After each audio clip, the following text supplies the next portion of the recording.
প্রিয় দর্শক, আসসালামু আলাইকুম এবং অফুরন্ত শুভকামনা সবার জন্য। ঢাকা বিশ্ববিদ্যালয়ে ডাকসু নির্বাচন চলছে। সকাল ৮টায় শুরু হয়েছে, ৪টায় শেষ হবে। এই আপডেটস সবার কাছে আছে। তো গত রাতে এই ডাকসু নির্বাচনকে কেন্দ্র করে দুজন ব্যক্তি ডাকসু ভোটারদের, ঢাকা বিশ্ববিদ্যালয়ের শিক্ষার্থী যারা ভোট দেবেন তাদেরকে উদ্দেশ্য করে দুটো মেসেজ দিয়েছেন সামাজিক মাধ্যমে, সোশ্যাল মিডিয়ায়। তাদের নিজস্ব ফেসবুক পেজ থেকে থাম্বনেইলে যেই দুই তরুণের ছবি দেখতে পাচ্ছেন আপনারা, তাদের পরিচয় দেবার দরকার হয় না। তারপরও বলছি, বাঁ দিকে যার ছবিটি দেখতে পাচ্ছেন তিনি মেঘমোল্লার বসু। তিনি হলেন 60টি বাম ধারার ছাত্রদের যে জোট ঢাকা বিশ্ববিদ্যালয়ে প্রতিরোধ পর্ষদ থেকে জিএস পদে আজকের এই ডাকসু নির্বাচনে প্রতিদ্বন্দ্বিতা করছেন। আর ডান পাশে যে ভদ্রলোকের ছবি দেখা যাচ্ছে তিনি সার্জিস আলম, বলার অপেক্ষা রাখে না। ছাত্র নেতাদের গঠিত নতুন রাজনৈতিক দল জাতীয় নাগরিক পার্টি বা এনসিপির উত্তরাঞ্চলের মুখ্য সমন্বয়ক সার্জিস আলম।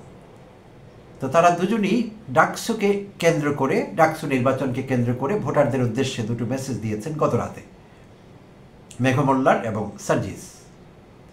তো ওই দুটো মেসেজ পড়বার আগে আমি একটু পেছনে ফিরে গিয়ে মেঘমোল্লার সম্পর্কে দু একটি কথা বলতে চাচ্ছি। তো মেঘমোল্লার ঝকঝকে তরুণ ছাত্র, রাজনীতি করছেন। সম্প্রতি কিছু বিতর্কিত বক্তব্য রেখে তিনি আলোচিত সমালোচিত হয়েছেন। তিনি শিবিরের ছাত্রনেতা সাদিক কায়েমকে পাকিস্তানি বলে সম্বোধন করেছিলেন অতি সাম্প্রতিককালে। আর এইটি নিয়ে গণমাধ্যমে, সামাজিক মাধ্যমে বিভিন্ন জায়গায় প্রচুর লোক কথা বলে এবং প্রতিক্রিয়া দেখা দেয়, তীব্র প্রতিক্রিয়া। তখন মেঘমোল্লার অবশ্য সরিও বলেছিলেন, ভুল স্বীকার করে তার এরকম বক্তব্য রাখা ঠিক হয়নি, এমন কথা তিনি বলেছিলেন। আর মেঘমোল্লার সম্প্রতি গত 1 সেপ্টেম্বর বিকেলে বা সন্ধ্যায় একটি হাসপাতালে ভর্তি হয়েছিলেন, ঢাকার একটি প্রাইভেট হাসপাতালে, কারণ তিনি অ্যাপেন্ডিসাইটিসের ব্যথায় আক্রান্ত হয়েছিলেন হঠাৎ করে, এবং ধরা পড়ে যে তার অ্যাপেন্ডিসাইটিসটি একটি অ্যাডভান্সড স্টেজে আছে, সার্জিক্যাল অপারেশন দরকার পড়বে। তো তড়িঘড়ি করে তাকে ভর্তি হতে হয় এবং সেই রাতেই তার সার্জিক্যাল অপারেশনটি সম্পন্ন হয় অ্যাপেন্ডিসাইটিসের জন্য। অ্যাপেন্ডিক্স কেটে বাদ দিতে হয় সম্ভবত। তো হসপিটালে থাকা অবস্থায় তিনি যখন রিকভার করছিলেন, বেডে শুয়ে শুয়ে তিনি ফেসবুক লাইভে এসেছিলেন গত 5 আগস্ট বিকেলে। সেখান থেকে তিনি একটি বার্তা দিয়েছিলেন ডাকসু ভোটারদের বা ঢাকা বিশ্ববিদ্যালয়ের শিক্ষার্থীদের। তো পুরো বার্তাটি আমি পড়ব না, ছোট্ট করে কয়েক লাইন আপনাদের সঙ্গে শেয়ার করব প্রিয় দর্শক। তাতে করে বোঝা যাবে মেঘমোল্লারের মনোজগৎ, মনন। 7-8 তারিখে ফিরব। 5 তারিখ বিকেলে তিনি 5 সেপ্টেম্বর এই বার্তাটি দিয়েছেন নিজের ভেরিফাইড ফেসবুকে লাইভ ছিলেন তিনি আসলে। 7-8 তারিখে ফিরব। 9 তারিখ সারাদিন আপনাদের সাথে থাকবো। আজকের কথা বলছেন, ভোটের দিন। ডাকসুতে সবাই ভোট দিতে আসলে প্রতিক্রিয়াশীল শক্তির ক্ষমতা থাকবে না। ঢাবির বা ঢাকা বিশ্ববিদ্যালয়ের 30,000 শিক্ষার্থী ভোট দিলে প্রতিক্রিয়াশীলরা লাভবান হতে পারবে না। এই ছিল তার 5 আগস্ট বিকেলের ফেসবুক লাইভের বার্তা ঢাবি শিক্ষার্থীদের উদ্দেশ্যে। 7 সেপ্টেম্বর তিনি হসপিটাল থেকে রিলিজ নেন, মুক্তি পেয়ে যান, বেরিয়ে যান। দুপুর 2টায়, অপরাহ্ন 2টায় তিনি মধুর ক্যান্টিনে সংবাদ সম্মেলনে কথা বলেন। তো সেখানে তিনি বাম ধারার বুদ্ধিজীবী প্রয়াত বদরুদ্দিন ওমরের স্মৃতিচারণ করে এবং তার স্মৃতির প্রতি শ্রদ্ধা জানিয়ে বক্তব্য শুরু করেন। সেখানেও বক্তব্যটি দীর্ঘ, আমি সেইটি না, কোন জায়গাটিতে আমি তার মনন বুঝবার চেষ্টা করছি সেই জায়গাটুকু আপনাদের সঙ্গে শেয়ার করব। তো সেখানে তিনি বলেন, সকল শিক্ষার্থীদের ভোট দিতে আসার আহ্বান জানান তিনি আসলে সেখানে, এবং বলেন যে আপনারা আসলে এই ভোটের রাজনীতির ইকুয়েশন বদলে যাবে, সমীকরণটি বদলে যাবে। আচ্ছা, এবং তিনি বলেন স্বাধীনতা বিরোধীরা একটি পোস্টেও জয়লাভ করতে পারবে না। আচ্ছা, তাহলে এই ছিল 7 সেপ্টেম্বর রোববারের বক্তব্য। 5 সেপ্টেম্বরেরটি তো আপনাদের পড়ে শোনালাম। প্রতিক্রিয়াশীলদের বিরুদ্ধে কথা বলেছেন, 7 সেপ্টেম্বর রোববার কথা বলেছেন স্বাধীনতা বিরোধীদের ব্যাপারে, সতর্ক করেছেন শিক্ষার্থীদের। আচ্ছা, তো এখন যেটি দিয়ে শুরু করেছিলাম যে গত রাতে দুজন থাম্বনেইলে থাকা দুই তরুণ দুটি বার্তা দিয়েছেন ডাকসু ভোটারদের উদ্দেশ্যে। তো গতকাল রাতে তার ফেসবুকে তিনি কি বলেছিলেন মেঘ মোল্লার, সেইটি আপনাদের সঙ্গে একটু শেয়ার করব। সোমবার রাতে নিজের ফেসবুক পেজে দেওয়া এক পোস্টে তিনি সরাসরি ভোটারদের উদ্দেশ্যে লিখেছেন, যারা আমার ভোটার তাদের একটা স্পষ্ট কথা বলতে চাই, আমাকে যদি আপনি যোগ্য মনে না করেন আমাকে ভোট দিয়েন না, কিন্তু আমাকে ভোট দিলে অন্য কেউ জিতে যাবে। স্টেট এজেন্সির করা এই কৃত্রিম ক্যালকুলেশন করে যদি আমাকে ভোট বঞ্চিত করেন তাহলে গাদ্দারি করবেন। তিনি আরও লেখেন, শিবির ঠেকাতে যাদের অপশন মনে করছেন তাদের শিবিরের সাথে লিয়াজুর ইতিহাস বহু পুরনো।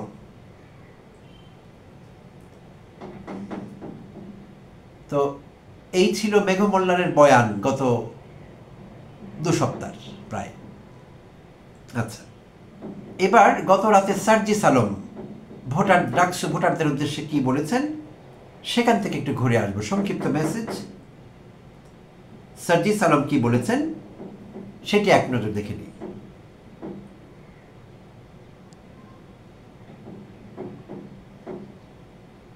সোমবার দিবাগত মধ্যরাতে নিজের ভেরিফাইড ফেসবুক আইডিতে এক পোস্টে সার্জিস আলম যে পরামর্শ দেন শিক্ষার্থীদের, নাজিরা বাজার, স্টার কাবাব এলাকা, ডিপার্টমেন্ট, ক্লাব কিংবা অভিনব আরও অনেক কোরাম বা ইজম, সব কিছু আজকে রাতে ঘুমানোর আগ পর্যন্তই মনে রাখবেন। ঘুম থেকে উঠে নির্দিষ্ট পদে সেই মানুষটিকে নির্বাচিত করবেন যিনি আপনার বিবেক বোধের জায়গা থেকে ওই পদে সবচেয়ে যোগ্য। তিনি লেখেন, যোগ্যতা মানে এটা নয় কার সিজিপিএ কত কিংবা কে ওই বিষয়ে কতটা দক্ষ, ওই বিষয়ে তার কিছুটা ধারণা থাকতে হবে। এটা যেমন ঠিক তেমনি এটিও মনে রাখতে হবে আপনি এখানে একাডেমিশন নির্বাচন করছেন না, আপনি আপনার লিডার নির্বাচন করছেন, আগামীর বাংলাদেশের নেতৃত্ব নির্বাচন করছেন। তিনি আরও লিখেন, কিছু বিষয় মাথায় রাখবেন, আপনার লিডার এমন হতে হবে যিনি সরকারের পালাবদলের পরও আপনার অধিকার আদায়ের লড়াইয়ে আপোষহীন থাকবে, সাহস নিয়ে যৌক্তিক দাবি আদায়ে ক্ষমতার সঙ্গে চোখে চোখ রেখে কথা বলবে। সার্জিস আলম লিখেন, ইশতেহার দেওয়া, নির্বাচিত হওয়া আর দাবি আদায় করে নিয়ে এসে বাস্তবায়ন করার মধ্যে বিস্তর ফারাক রয়েছে। আপনি ডাকসুতে নিজের ভোট দেওয়ার সময় নিজের বিবেক বোধের সঙ্গে যতটুকু ন্যায় বিচার করবেন, আগামীর বাংলাদেশ থেকে নিজের প্রতি ঠিক ততটুকুই ন্যায় বিচার প্রত্যাশা করবেন। ডাকসুর জয় হোক। ওয়াও, চমৎকার। আমি বিশ্বাস করি সার্জিস তার বয়সকে, তার যাপিত জীবনের অভিজ্ঞতাকে, সব কিছুকে ছাপিয়ে গেছে তার এই ম্যাচিউর বক্তব্যে। আমি লাইনটি আরেকবার পড়ার লোভ সংবরণ করতে পারছি না প্রিয় দর্শক। আপনি ডাকসুতে নিজের ভোট দেওয়ার সময় নিজের বিবেক বোধের সঙ্গে যতটুকু ন্যায় বিচার করবেন, আগামীর বাংলাদেশ থেকে নিজের প্রতি ঠিক ততটুকুই ন্যায় বিচার প্রত্যাশা করবেন। ডাকসুর জয় হোক। তো দুজন লোকের মনোজগৎ আপনাদের সামনে রাখলাম, কমেন্টে জানাবেন কি ভাবছেন আপনারা। এরা দুজনই আগামী বাংলাদেশের রাজনীতিবিদ। একজন অলরেডি পূর্ণাঙ্গ রাজনীতিবিদ হিসেবে কাজ করছেন, আরেকজন ছাত্রনেতা, তিনিও রাজনীতিতে আছেন, বাম ঘরানার রাজনীতি করছেন। আমরা কি দেখতে পাচ্ছি? Politics of division, politics of hatred, বিভক্তির রাজনীতি, ঘৃণার রাজনীতি। 5 আগস্ট পরবর্তী সময়ে, জুলাই অভ্যুত্থান পরবর্তী সময়ে বাংলাদেশটিকে আমরা আর বিভক্ত চাইনি। এই বিভক্ত রাজনীতি আমরা চাই না। মুক্তিযুদ্ধ কার্ড আর খেললে চলবে না। এখানে প্রতিক্রিয়াশীল, মুক্তিযুদ্ধ বিরোধী এই রাজনীতি আমরা পেছনে ফেলে এসেছি। সব শক্তি এক হয়ে কাঁধে কাঁধ রেখে, হাতে হাত রেখে জুলাই বিপ্লব ঘটিয়েছে। আমরা বিশ্বাস করি, সে কথা আন্তরিকভাবে বিশ্বাস করতে চাই। তো এখন কেন এসে এই জুলাই যোদ্ধারা একে অপরের বিরুদ্ধে নানা রকম কার্ড খেলছে? মেঘ মোল্লারকে পরিষ্কার মনে রাখতে হবে, এই রাজনীতি বাংলাদেশের মানুষ প্রত্যাখ্যান করেছে। 54 বছর পর, মানে প্রায় 6 দশক হতে চলল, 6 দশক পর এই খিস্তি খেউর আওড়ানো চলবে না মেঘমোল্লার। বাংলাদেশের মানুষ এই রাজনীতি চায় না, তারা এই রাজনীতিকে পেছনে ফেলে এসেছে, ছুঁড়ে ফেলেছে আস্থা করে। যারা এই মুক্তিযুদ্ধ কার্ড এখনো খেলতে চায় তারা এই বাংলাদেশের যোগ্য না। তারা 2024 পরবর্তী বাংলাদেশকে নেতৃত্ব দেবার ক্ষমতা তারা রাখে না। এইসব বক্তব্যের মাধ্যমে মেঘমোল্লার আপনি আপনার অন্তঃসার শূন্যতা, আপনার চিন্তা জগতের, আপনার মনোজগতের অন্তঃসার শূন্যতা প্রমাণ করেছেন। বিভক্তির রাজনীতিতে আপনি এখনো আছেন সেটি প্রমাণ করেছেন। এইসব প্রমাণ করে আগামী দিনের বাংলাদেশে আপনি রাজনীতি করতে পারবেন না, এবং সেই রাজনীতি আপনাকে কোথাও নিয়ে যাবে না, এই দেশকেও কোথাও নিয়ে যাবে না। আপনি যাদেরকে মুক্তিযুদ্ধ বিরোধী বলছেন, আপনি যাদেরকে রাজাকার বলছেন, আপনি যাদেরকে পাকিস্তানি বলছেন, তারা আপনার সহযোদ্ধা। জুলাই বিপ্লবে আপনার চাইতে বেশি ছিল তাদের অবদান, ইয়েস, সব বিচারে। তো কথা মেপে বলতে হবে। এই বিভক্তির রাজনীতি থেকে আপনাকে এবং আপনাদের বেরিয়ে আসতে হবে। এই রাজনীতি আর চলবে না, ট্রাস্ট মি। মেঘমোল্লার আপনি তো পড়াশোনা জানানো, ঘাটাঘাটি করুন, আমাকে একবার জানান বা জাতিকে জানান পৃথিবীর কোন দেশে স্বাধীনতার 50-60 বছর পর লোক স্বাধীনতা নিয়ে পড়ে থাকে, মুক্তিযুদ্ধ নিয়ে পড়ে থাকে। কে রাজাকার, কে মুক্তিযুদ্ধ, কে স্বাধীনতার পক্ষের শক্তি, কে স্বাধীনতার বিপক্ষের শক্তি, এই ফালতু বয়ান নিয়ে পড়ে থাকে পৃথিবীর কোন দেশে? কারা? একটি উদাহরণ দিন আমাকে। চলবে না এইসব মেঘমোল্লার।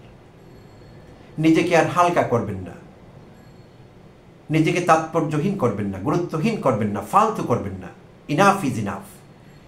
এই কার্ড খেলা বন্ধ করতে হবে, এই জায়গা থেকে বেরিয়ে আসতে হবে। সার্জিসকে ফলো করুন, ভালো হবে, আপনার রাজনীতি সমৃদ্ধ হবে। এইসব চলবে না। আপনার দলের আদর্শের কথা বলুন, কি করবেন ছাত্রদের জন্য সে কথা বলুন। এই দায়িত্ব কেউ আপনাকে দেয়নি, কে মুক্তিযোদ্ধা, কে অমুক্তিযোদ্ধা, কে রাজাকার, কে প্রতিক্রিয়াশীল। নো, ফালতু কথাবার্তা, জাস্ট ননসেন্স। এবং এই ননসেন্স থেকে বেরিয়ে আসতে হবে। শুধু আপনি মেঘমোল্লারকে বলছি না, এই জাতীয় কার্ড খেলবার স্বপ্ন যারা এখনো দেখছেন, খোয়াব দেখছেন যে বাংলাদেশের মানুষকে এখনো বিভক্ত রাখবেন মুক্তিযুদ্ধ ইস্যুতে, চলবে না, একদম না। It's over. নতুন একটি অধ্যায় শুরু করেছি আমরা, সেই অধ্যায় ধরেই আমাদের হাঁটতে হবে, আগামী দিনের পথ চলতে হবে। ধন্যবাদ সবাইকে, ভালো থাকবেন।